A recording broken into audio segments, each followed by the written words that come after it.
Hello friends, फिर से स्वागत करता हूं आपका आपके अपने चैनल सुशांत चेस स्पाइस में। आज का टॉपिक है हमारा अटैकिंग द किंग के ऊपर, और हम लेने जा रहे हैं अटैकिंग द अनकैसल्ड किंग का एक बहुत ही इंटरेस्टिंग पोजीशन। हम देखने जा रहे हैं कि अटैक को बिल्ड कैसे करते हैं और फिर वो कंक्लूड भी कैसे होता है। बहुत ज़्यादा कॉम्प्लिकेटेड एग्जाम्पल नहीं है, पर सिंपल टेक्निक्स हम कैसे यूज़ कर सकते हैं और अपना गेम इम्प्रूव कर सकते हैं। तो ये पोजीशन है हमारे सामने, वाइट टू प्ले। अब वाइट से इस पोजीशन में क्या करोगे सोचने की कोशिश करिए और देखते हैं फिर वाइट प्लेयर ने क्या किया है।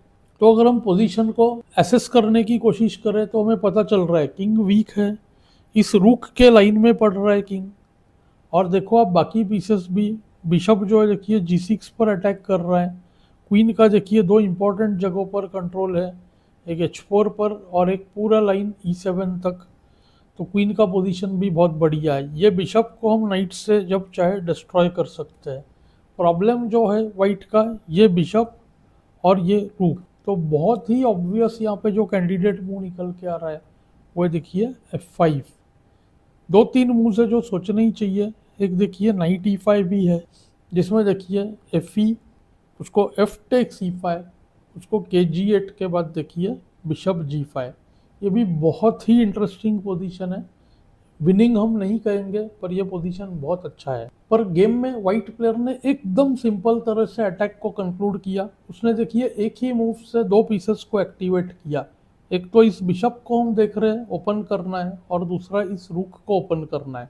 तो वाइट ने खेला देखिए F5। तो सबसे पहले थोड़ा कैलकुलेट करके देखते हैं कि वाइट प्लेयर ने क्या क्या सोचा था यहाँ पर। बहुत डिटेल्ड कैलकुलेशन किया नहीं। सबसे पहले उसने देखा अगर नाइट F5 ले तो bishop F5, G F5, knight takes D5, C takes D5, और जस्ट देखिए क्वीन H4। किंग का पोजीशन बहुत ही खराब है, क्वीन H5 चेक आने वाला है, और बाद में ये नाइट जो है H4 पर जाके स्टेबलाइज हो जाएगा। फॉर एग्जाम्पल अगर के G6 करे तो queen check, king F7, queen H3 देखिए F5 पर अटैक, और अब के G6 नहीं चलेगा क्योंकि night H4 on the spot winning है। तो बेसिकली वाइट ने F5 मूव से देखिए इस बिशप को एक्टिवेट करा लिया। सेकेंड लाइन था अगर G टेक्स F5, तो काफ़ी वीकर प्लेयर क्या होता है, पॉन मरते ही सोचते हैं अरे मेरा तो पॉन चला गया, इस पॉन के बदले क्या मिलेगा। इस पोजीशन को अगर देखो आप, तो पॉन के बदले में कुछ मिलने की ज़रूरत ही नहीं है। ये डायगोनल वीक हो चुका है। और अब देखो F5 का जो स्क्वायर है ये नाइट के लिए आउटपोस्ट बन रहा है यहाँ पर।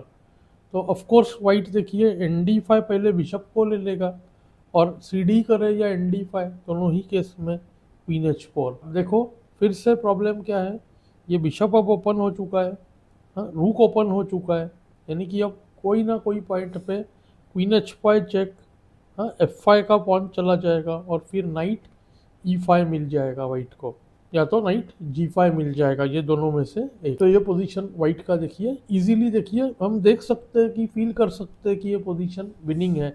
इसमें पॉन डाउन होने का कोई रिस्क ही नहीं है। गेम में ब्लैक ने खेला के G7, किंग को सेफ्टी की ओर लेने जाना चाह रहा है, पर किंग एक्चुअली कहीं भी सेफ नहीं है। सबसे पहले वाइट ने किया क्वीन H4, एकदम सिंपल मूव। आप देख सकते हो बहुत ही डेंजरस थ्रेट है, मैं आपको दिखाना चाहूँगा यहाँ पर। ब्लैक ने खेला गेम में BF3, पर हम आएंगे थोड़ा एनालिसिस पे। अगर यहाँ पर NB6 करता ब्लैक तो देखिए BH6 चेक, किंग F7 और नाइट E5 चेक, देखिए कितना डेंजरस है। Pawn takes E5, F takes G6, KE8, और अब वाइट जैसे चाहे इस पोजीशन को कन्वर्ट कर सकता है। एक तो सिंपल प्लान है BF8 ले लो, रूक F8 और टेक्स टेक्स के बाद G टेक्स H7, सिंपल है। दूसरा था जस्ट देखिए G7 करना, जिसके बाद BG7, अब देखो रूक फंस रहा है, और क्वीन H5 और बिशप F5 के थ्रेट्स भी है। तो ये भी पोजीशन ऑलमोस्ट लूजिंग है। तो गेम में जो है ब्लैक ने खेला BF3, इस नाइट को डिस्ट्रॉय किया। द रीज़न क्या है नाइट को डिस्ट्रॉय करने का, कि अगर रूक F3 जो वाइट ने किया ही, ब्लैक ने सोचा था G5 करके पोजीशन को क्लोज करेगा, पर इनफैक्ट हुआ क्या, इससे क्लोज हुआ नहीं पोजीशन, और वाइट का काम बहुत ही आसान हो गया। तो आप इस पोजीशन को आप ज़रूर कैलकुलेट करें और देखिए white to play and win कैसे होगा। एक मेन चीज़ देखते हैं, अगर यहाँ पर ब्लैक इस पोजीशन को जस्ट इग्नोर करता और NB6 खेलता तो बहुत ही डेंजरस तरह से अटैक अनफोल्ड होता, जैसे BH6 चेक, किंग F7 और यहाँ पे deadly move queen into F6 check. देखिए dangerous queen sacrifice, king takes F6, NE4 check, king F7, अब देखिए FG6 चेक। पोजीशन देखिए कितना खराब है। अगर किंग E8 करे तो देखिए ऑन द स्पॉट होगा NF6 मेट। अगर किंग G6 करे तो होगा देखिए रुक F6 check, king H5, bishop check, KH4, रुक F4 मेट। किंग देखिए किस तरह से फंस चुका है। और जो इसका मेन लाइन है वो और भी इंटरेस्टिंग है। अगर किंग E6 करे तो देखिए नाइट C5 चेक, KD5, और अब लगता है कि अटैक यहाँ पे फंस रहा है थोड़ा सा, और वाइट एकदम स्लोली खेल सकता है। For example G7, BG7, BG7। अब देखो क्वीन के लिए केवल एक माइनर पीस है, लेकिन कंडीशन कितना ख़राब है, बहुत ही डेंजरस थ्रेट है।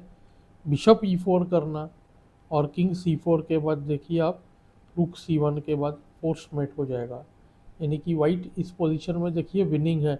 ऊपर से कई लाइंस में नाइट E6 फोर्क में क्वीन भी चली जाएगी। इस तरह के वेरिएशंस को सेंस करना पड़ता है, फील करना पड़ता है, नहीं तो ऐसे लगेगा कि क्वीन डाउन है, लॉस्ट पोजीशन है। ब्लैक ने खेला गेम में G5, और जैसे अब तक हम देख चुके हैं वाइट ने पोजीशन को देखिए पूरी तरह से ब्रेक कर दिया।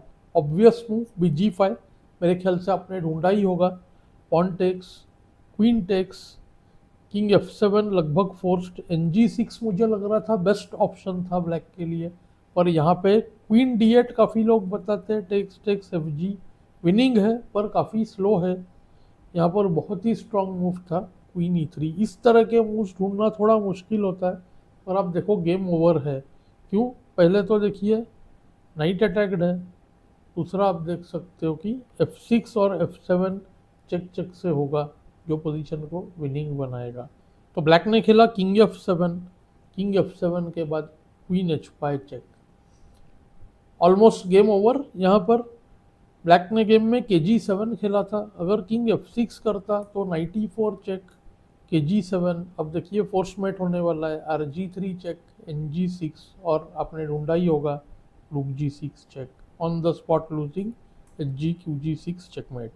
तो ब्लैक ने खेला KG7, और KG7 को भी सेम तरह से उल्टा हुआ उसका फोर्स मेट, रुक G3 check, king F6, night G6 को आता सेम पिछले लाइन की तरह रुक G6, और KF6 को गेम में हुआ नाइट E4 चेकमेट। ब्लैक ने रिजाइन नहीं किया, वो खेलते रहा क्योंकि एनीवे पोजीशन लॉस्ट था। तो हमने देखा कि किंग पोजीशन वीक था, लेकिन वाइट ने कोई भी आउटराइट टैक्टिक्स करने से पहले पीसेस का पोजीशन इंप्रूव किया। तो सबसे इम्पोर्टेंट फैक्टर हमने क्या देखा इसमें कि पॉन ब्रेक को यूज़ किया। तो मुझे उम्मीद है आपको ये लेसन्स पसंद आ रहे हैं, मुझे कमेंट्स में ज़रूर बताएं। Thanks for your time.